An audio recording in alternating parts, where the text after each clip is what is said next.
Assalamualaikum warahmatullahi wabarakatuh. Pada pertemuan kali ini, kita akan membahas mengenai dinamika partikel. Kalian sudah melihat video-video yang Ibu share kemarin kan? Dinamika partikel mempelajari tentang gaya dan hukum Newton ya. Masih ada hubungannya dengan gerak. Kalau kinematika itu hanya kecepatan, percepatan, jarak, posisi tanpa mempertimbangkan penyebab gerak. Kalau di dinamika partikel, penyebab gerak benda itulah yang kita pelajari. Apa penyebab benda bergerak? Gaya. Apa itu gaya? Gaya adalah tarikan atau dorongan yang diberikan kepada suatu benda. Jadi bisa tarikan, bisa juga dorongan. Contohnya kalau mengangkat barang itu pakai gaya. Palu memukul kayu itu juga pakai gaya. Tangan menarik tali, angin meniup daun. Berarti saat itu gaya sedang diberikan kepada benda. Gaya tidak selalu menyebabkan gerak. Contoh, misalnya kamu mendorong lemari, tapi lemarinya besar sekali dan masanya besar, berat juga, sudah mengeluarkan gaya mendorong, tetapi lemarinya tidak bergerak. Nah, jadi tidak selalu gaya itu menyebabkan benda bergerak. Contohnya lagi, kita duduk membaca buku di kursi. Ada tidak gaya pada kita? Ada ya, ada gaya gravitasi, ada gaya normal, tapi kita tidak jatuh. Kita tetap diam. Yang berikutnya adalah gaya gravitasi. Ya, maksudnya waktu tadi kita duduk di membaca buku, itu ada gaya gravitasi, tapi kita masih diam. Gaya ini termasuk besaran vektor. Jadi kalau mau menghitung gaya itu harus dengan aturan penjumlahan vektor. Gaya itu diwakili oleh tanda panah. Biasanya kan vektor tanda panah. Dan arah panah itu menunjukkan arah gaya. Apakah itu dorongan atau tarikan. Kalau mau mengukur di laboratorium besar gaya itu menggunakan neraca pegas. Gaya bisa menyebabkan perubahan kecepatan. Perubahan kecepatan dulu itu disebut dengan percepatan. Jika ada lebih dari satu gaya yang bekerja pada benda secara bersamaan, benda akan mengalami percepatan. Jadi kalau bayangkan ada kursi, kemudian dikenakan gaya, ada lebih dari satu gaya, itu bisa kursinya bergerak dengan percepatan tertentu. Asalkan kalau gayanya dijumlahkan itu tidak sama dengan 0. Ada yang diistilahkan dengan gaya resultan. Apa itu gaya resultan? Jumlah vektor dari semua gaya yang bekerja pada benda. Dijumlahkan semuanya. Ingat tadi mempertimbangkan arah. Jika nanti setelah dijumlahkan hasilnya sama dengan 0, maka percepatan pun akan 0. Sehingga kecepatannya tetap atau benda tetap diam. Jadi ada dua kemungkinan. Kalau dijumlahkan hasilnya 0, bisa satu benda bergerak tapi dengan kecepatan tetap atau bendanya diam. Jika kecepatan benda tetap termasuk saat benda diam, benda dikatakan berada dalam kesetimbangan. Kesetimbangan tadi resultan gayanya atau gaya resultannya sama dengan 0. Jenis-jenis gaya, ada gaya sentuh. Gaya sentuh ini gaya kontak. Apa sih kalau membutuhkan sentuhan fisik antara dua benda? Misalnya ini gaya pada pegas, kita megang pegas. Gaya tarik mendorong kereta bayi, bersentuhan ya. Gaya otot ya. Kemudian yang berikutnya juga ini gaya otot. Tapi kalau gaya medan itu tidak memerlukan sentuhan fisik. Misalnya apa nih? Gaya gravitasi, gaya kolom, gaya magnet. Itu jenis-jenis gaya. Sekarang tentang hukum Newton. Hukum Newton tentang gerak itu ada 3. Kalian sudah nonton videonya kan kemarin? Hukum pertama Newton. Apa bunyinya? Setiap benda akan tetap berada pada keadaan diam atau bergerak dengan kecepatan tetap. Kecepatan tetap berarti kelajuan tetap sepanjang suatu garis lurus jika diberi gaya resultan yang tidak nol. Sigma F sama dengan nol. Ini rumusnya. Jadi kalau dijumlahkan gayanya sama dengan nol, maka tadi ada dua kemungkinan, yang diam tetap diam, atau benda bergerak dengan kecepatan tetap. Yang kedua, hukum kedua Newton. Ini rumusnya ya. Ini bukan rumus hukum kedua Newton. Hukum kedua Newton itu yang ini. A sama dengan sigma F per M. A itu percepatan, sigma F gaya resultan. M ini adalah massa. Apa bunyinya? Percepatan sebuah benda berbanding lurus dengan gaya total yang bekerja. Ya kan? A-nya di atas, sigma F-nya di atas, jadi dia berbanding lurus. Dan berbanding terbalik dengan massa, karena M-nya di bawah. Arah percepatan sama dengan arah gaya total yang bekerja. Jadi kalau resultan gayanya ke kanan, percepatan juga ke kanan.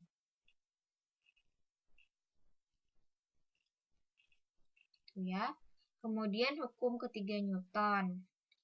Hukum ketiga Newton ini hukum aksi reaksi.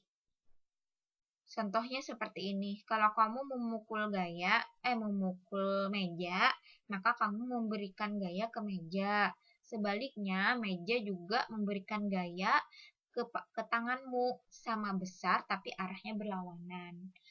Tanganmu memberikan ke bawah ya, ke bawah nih yang pink ini gaya. Meja juga memberikan yang gaya yang warna ungu kan ke atas, ini pada tanganmu. Besarnya sama, arahnya berbeda, satunya ke meja, satunya ke tangan. Ini persamaan hukum ketiga Newton. F aksi sama dengan minus F reaksi. Apa maksudnya? Ketika sebuah benda memberikan gaya pada benda kedua tersebut memberikan gaya yang sama besar, tetapi berlawanan arah terhadap benda yang pertama. Tadi kalau saya ngasih gaya 10 Newton ke meja, meja juga memberi ke saya gaya sebesar 10 Newton. Jadi dia timbal balik. Ini contoh, kita lihat contoh ya. Oh, mana yang contoh? Ini dulu. Gaya untuk mempercepat benda. Seekor sapi dugul mengangkut manusia dan kayu bakar dengan gerobak. Massa total sapi beserta gerobak dan muatannya 140 kg. Berapa besar gaya yang harus dikeluarkan sapi agar ia beserta gerobak dan muatannya bisa bergerak dengan percepatan 1,0 meter per sekon kuadrat? Kita tulis dulu diketahuinya. Di sini gaya gesekan diabaikan. Masanya tadi totalnya sekian, percepatannya sekian. Berapa gayanya? Berapa gaya yang harus dikeluarkan sapi? Gaya otot ya. Jadi gimana supaya jalannya percepatannya sekian? Berapa gaya ototnya yang harus dikeluarkan sapi? Tinggal dihitung dengan hukum kedua Newton. Gaya adalah massa kali percepatan. Jadi tinggal dikali. Massanya berapa, percepatannya berapa, nanti dapat 140 Newton. Gitu aja. Kemudian yang berikut, gabungan ini antara dinamika dan kinematika. Silahkan kita baca dulu. Gaya untuk menghentikan sebuah mobil. Berapa gaya yang diperlukan untuk menghentikan mobil dengan massa mobil 1.500 kg, lajunya 100 km per jam, dan jaraknya 55 meter. Jika dianggap licin, jadi tidak ada gaya gesek. Kalau diilustrasikan seperti ini. Jadi awalnya dia punya kecepatan 100 km per jam, menempuh jarak 55 meter. Nanti di sini dia berhenti. Pertanyaannya berapa gaya yang diperlukan supaya bisa menghentikan mobil di sini. Tulis dululah diketahuinya. Massa 1.500, jarak yang dia tempuh 55 meter, kecepatan 100 km per jam. Kamu ubah ya, 100 km per jam itu diubah ke meter per sekon. Jadi nanti diubahnya menjadi 28 meter per sekon. Ini kecepatan awal. Kecepatan akhirnya sama dengan 0 karena mobilnya nanti berhenti. Ditanyanya gaya. Oke. Kalau mau mencari gaya itu massa kali percepatan kan? Massanya sudah 1500. Percepatannya belum tahu, berarti kita cari dulu. Lihat kasusnya. Dia diketahui variabel jarak V0 dengan Vt. Kita mau cari percepatan. Berarti rumus yang cocok adalah yang ini. Vt kuadrat sama dengan V0 kuadrat tambah 2AS. Di sini ini yang cocok ya. Rumus ini cocok karena tadi apa? Lihat apa yang diketahui dan apa yang dicari. Vt-nya kecepatan akhirnya 0 karena dia berhenti. V0-nya berapa V0-nya? V0-nya ini dia menyederhanakan rumus dulu. Ini 2AS. Kalau kita mau mencari percepatan, jadinya seperti ini, tinggal dipindah ruas dan dibagi. Minus V0 kuadrat dibagi 2AS. Masukkan V0-nya 28, 2 tetap 2, S-nya masukkan 55. Hasil hitungan ini minus 7,1. Tidak masalah minus. Minus itu artinya mobilnya mengalami perlambatan. Karena memang mobilnya apa? Berhenti. Kalau mobil berhenti berarti dia makin lama geraknya itu makin lambat. Atau istilahnya tadi perlambatan. Jadi kalau sudah tahu percepatan, diapakan lagi? Dimasukkan ke rumus di sini. F sama dengan M dikali A. Tadi ini sudah ada M, ini A, A-nya masukkan hasil hitungan, dapatnya seperti ini. Di sini juga negatif hasil gayanya. Tanda negatif pada hasil perhitungan menyatakan bahwa gaya yang harus diberikan pada mobil memiliki arah berlawanan terhadap kecepatan mobil. Ya, kan direm. Nah, jadi di rem itu nanti memberikan gaya pada mobil supaya mobilnya bergerak berlawanan gayanya berlawanan dengan arah gerak sehingga mobilnya bisa berhenti gitu ya. Jadi tidak masalah kalau hasilnya itu negatif. Baik, yang berikutnya adalah jenis gaya.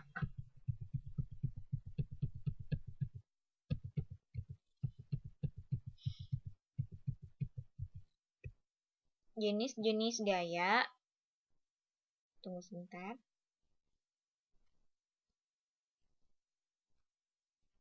Yang pertama itu gaya gravitasi.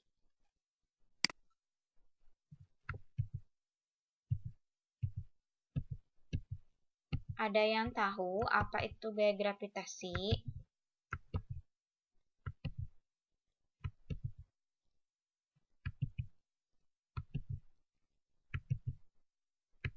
Gaya gravitasi itu gaya tarik antara dua benda. Ya, gaya tarik antara dua benda. Newton mengatakan seperti ini. Ini adalah hukum gravitasi universal Newton. Semua partikel di dunia ini menarik semua partikel lain dengan gaya yang berbanding lurus dengan hasil kali massa partikel-partikel itu dan berbanding terbalik dengan kuadrat jarak di antaranya. Gaya ini bekerja sepanjang garis yang menghubungkan kedua partikel itu. Jadi kalau di sini ada dua benda, bekantan itu kan benda juga. Bekantan ini menarik bekantan yang ini juga menarik bekantan yang ini. Besar gayanya sama, hanya arahnya berlawanan. Ini jarak antara keduanya. Jadi semua benda itu tarik-menarik. Rumusnya seperti ini. Minus G M1 M2 per R12 kuadrat R12 topi. G itu adalah tetapan gravitasi, besarnya seperti ini. Diingat sendiri. Dan R12 adalah vektor satuan dari M1 ke M2. Ya. Ini hanya diberi tanda negatif, tidak masalah ya tanda negatif. karena dia itu S12 ya, lihat 12. Jadi dia melihat 12 itu ke kanan dia beri tanda negatif. Berarti kalau ke kiri positif. Kalau dihilangkan negatifnya tidak masalah. Itu hanya menunjukkan arah saja. Jadi kalau mau menghitung negatifnya tidak usah dimasukkan. R12 topi juga tidak dimasukkan karena itu vektor satuan. Hanya gunakan G M1 kali M2 per R12 kuadrat. M1 massa benda 1, M2 massa benda 2. R12 adalah jarak dari kedua benda. Yang berikutnya adalah berat. Berat itu apa ya? Berat adalah gaya pada benda karena tarikan bumi. Jadi sebenarnya gaya berat ini tidak lain adalah gaya gravitasi bumi yang bekerja pada benda. Contohnya pada buah Ramania. Dia memiliki berat arahnya menuju bawah, menuju ke pusat bumi. Beratnya itu kenapa bisa ada berat? Karena ada gaya gravitasi bumi. Rumusnya adalah W sama dengan M dikali G. Jadi mudah sekali, massa buah Ramania berapa? Berapa percepatan gravitasi buah Ramania? Biasanya karena dia di bumi, kita pakai 10 meter per sekon kuadrat atau 9,8. Lalu ada gaya normal. Apa itu gaya normal? Gaya normal ini termasuk gaya sentuh. Nah, misalnya ini ada patung bekantan. Diam kan dia? Diam saja di tanah. Dia punya gaya normal, W arahnya ke bawah. Lalu ada gaya berat ya, ke bawah. Kemudian ada gaya normal, ke atas. Apa ini? Gaya normal. Gaya normal ini terjadi kalau dua benda bersentuhan.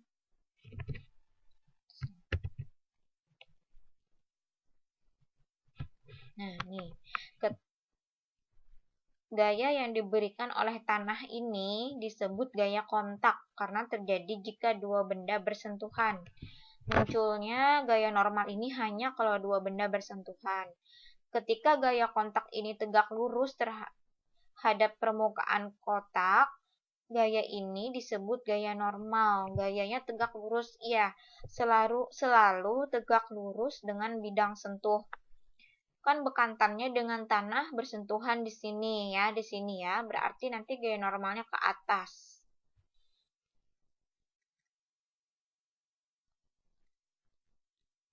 Gaya normal ke atas ya, dia bersentuhan. Karena bersentuhan jadi muncul gaya normal yang arahnya ke atas, gaya kontak. Yang berikutnya adalah gaya gesek. Gaya gesek ini terjadi kalau dua benda bersentuhan, bergesekan. Kenapa jadi ada gaya gesek? Karena permukaan tidak rata. Ya, arah gaya gesek selalu berlawanan dengan gerak benda. Nah, ada dua. Coba lihat, ini berat bak sampah, dia selalu ke bawah ya, M kali G. Kemudian dia bersentuhan dengan lantai, maka dia memiliki gaya normal arahnya ke atas. Gaya, kalau kita kasih gaya, kita dorong ke kanan, kita gambarkan kayak gini, permukaannya di sini tidak rata nih. Nah, tidak rata, tidak ada benda yang rata sama sekali. Jadi selalu ada gaya gesek. Kalau kita kasih gaya, ternyata benda masih diam, berarti di sini dalam kondisi diam itu berlaku gaya gesek, namanya gaya gesek statis. Arahnya selalu berlawanan dengan kecenderungan benda bergerak. Kalau kita ngasih gaya ke kanan, berarti Fs, gaya gesek statis itu ke kiri. Sedangkan seandainya kita perbesar lagi, makin kuat kita dorong ke kanan, maka nanti dia akan bergerak bak sampahnya searah dengan resultan gaya. Ini lihat, gayanya ke kanannya besar kan? Sedangkan gaya ke kirinya kecil panahnya ini, berarti nanti dia gaya resultannya berarah ke kanan. Ini F, ini FK.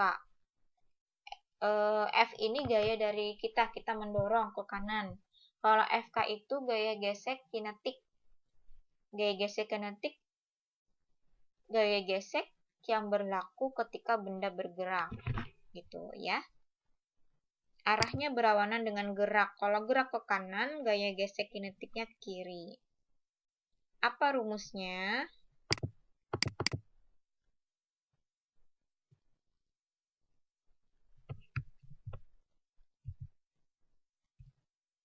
Rumusnya ini. Fs, kita perbesar.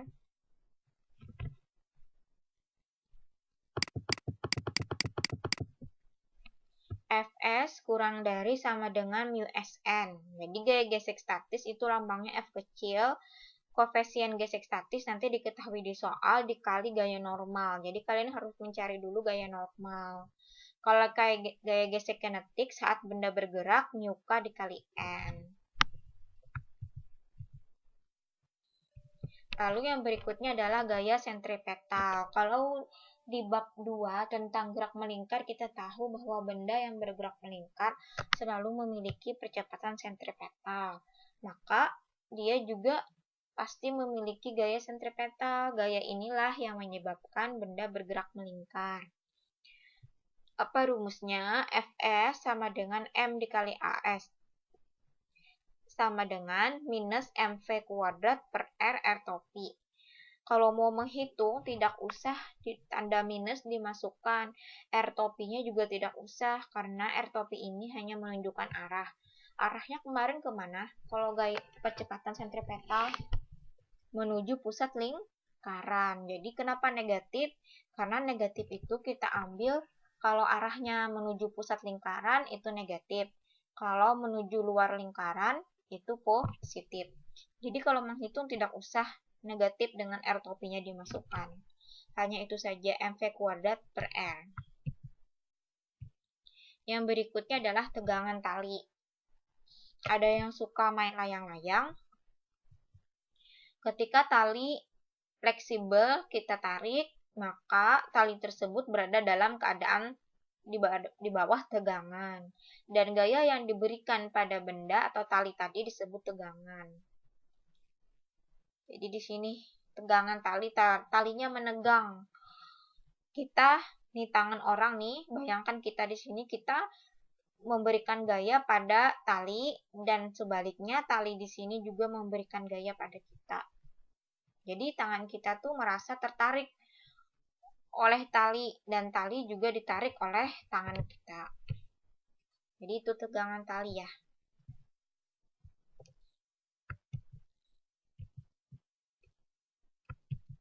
Ini contoh yang sederhana sajalah, tidak usah yang rumit-rumit karena kita online.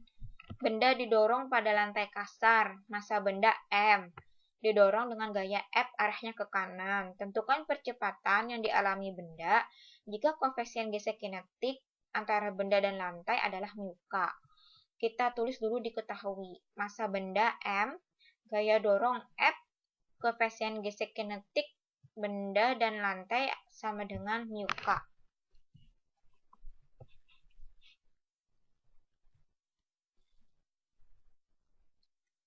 Ditanyanya percepatan. Kita tulis ya.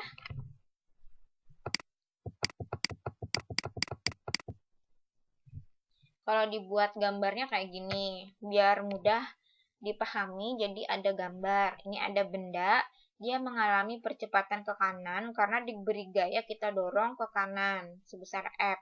Dia bersentuhan dengan lantai.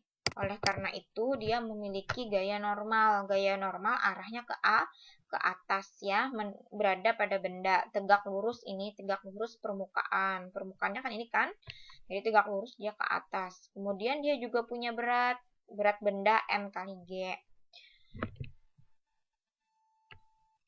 Ini harusnya tidak ada titik. Nah,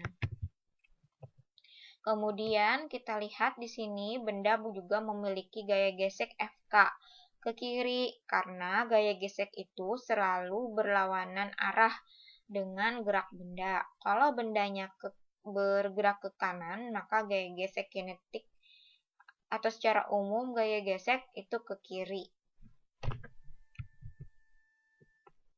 Sekarang kita tulis dulu, dia tanyanya apa sih percepatan yang dialami benda ya.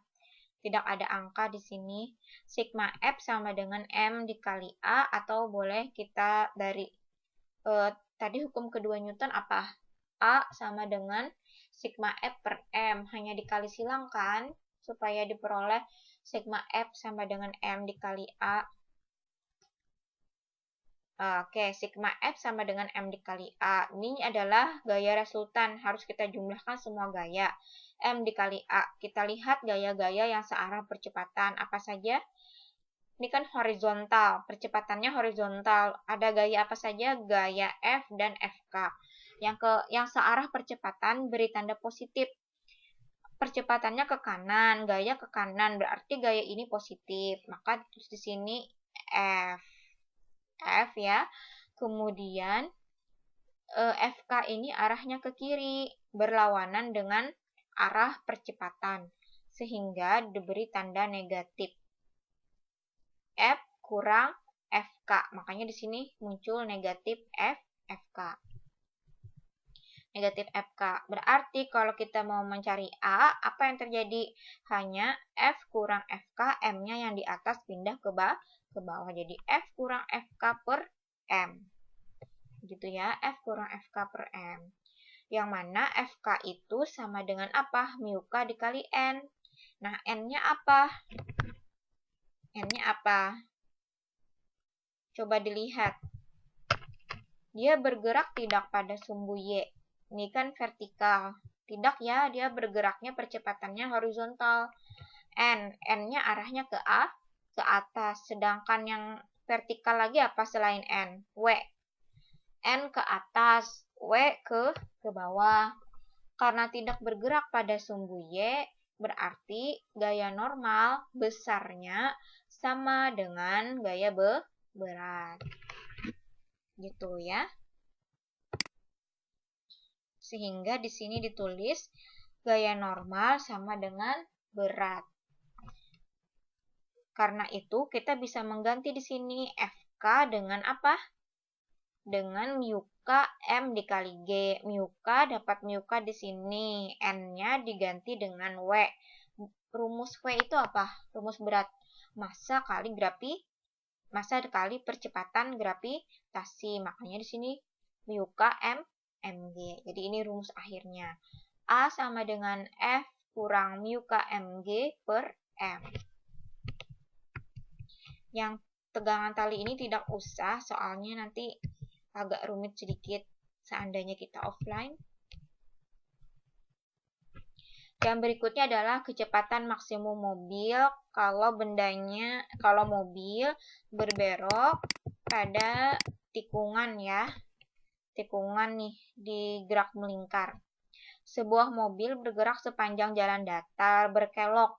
Jadi dia bergerak melingkar. Jadi jari kelengkungannya adalah R, koefisien gesek statik mu S.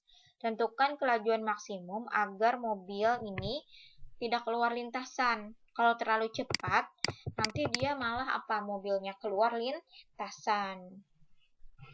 Kita tulis dulu ini ilustrasinya. Pada saat mobil bergerak melingkar, itu ada gaya gesek statis. Yang berlaku gaya gesek statis karena perhatikan ban mobil. Kalau ban mobil itu berputar, supaya dia bisa berputar, dalam waktu singkat, bagian bawah dari ban itu diam sesaat. Baru dia berputar lagi. Jadi di sini berlaku gaya gesek statis, bukan gaya gesek kinetis. Kapan gaya gesek kinetis berlaku pada ban? Pada saat bannya selip. Selip itu tidak berputar.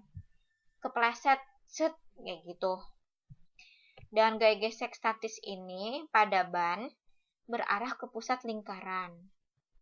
Selain itu, pada mobil punya berat ya, jadi ada gaya berat, Mg selalu arahnya ke bawah. Karena dia bersentuhan mobilnya dengan jalan raya tadi, maka ada gaya normal, harusnya N besar sih, tapi di buku dia ditulis N kecil. N besar arahnya ke atas.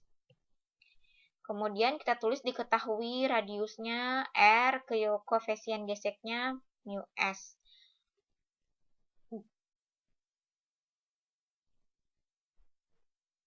Berapa nih percepatan maksimal ya? Kita tulis dulu rumusnya. Di sini ada gaya sentripetal M kali Vmax kuadrat ya. Jadi massa kali kecepatan maksimal kuadrat per R. Rumus gaya sentripetal itu kan mv kuadrat per R. Karena yang ditanya maksimal, berarti di sini kita tulis indeks kecil di bawah max. Gaya sentripetal pada mobil yang bergerak melingkar itu adalah Fs max. Ya, yang tidak lain adalah gaya gesek statis. Jadi kita ganti gaya gesek maksimal karena ini dia pertanyaannya kecepatan maksimal. Kemudian kita ganti gaya gesek maksimal, apa rumusnya? Mu S dikali N. N-nya sama dengan apa? Lihat, ada gaya normal ke atas, ada berat ke bawah. Karena mobil tidak bergerak pada arah vertikal, sehingga seimbang antara gaya normal dengan berat. Maka gaya normal itu tidak lain adalah gaya berat, mg. Jadi gaya normalnya diganti dengan mg. Massa tetap massa, V maksimalnya tetap V maksimal kuadrat R. Coret ya, ini ada massa, sehingga V maksimalnya, tunggu sebentar, baterainya habis.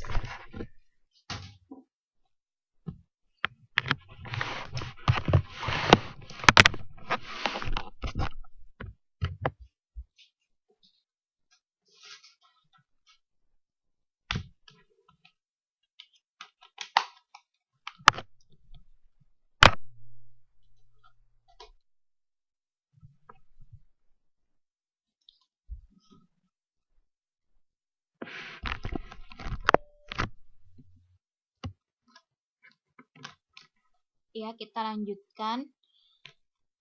Ini massanya dicoret karena ruas kiri dan ruas kanan sama-sama ada massa mobil. Sehingga ini tinggal dikali silang, nanti dapatnya adalah Vmax sama dengan akar mu S Gn. Begitu ya. Jadi Vmax karena yang dicari V maksimal, sedangkan di sini V maksimalnya masih kuadrat. Dikali silang saja ya. Jadi R yang di bawah, R ini di bawah naik ke atas sehingga diperoleh mu SGR gitu ya, mu SGR. Kemudian supaya kuadratnya hilang, kita tarik akar. Jadi Vmax sama dengan akar mu SGR. Silahkan dipahami dan jangan lupa dicatat. Kita sampai sini dulu untuk dinamika partikel. Terima kasih.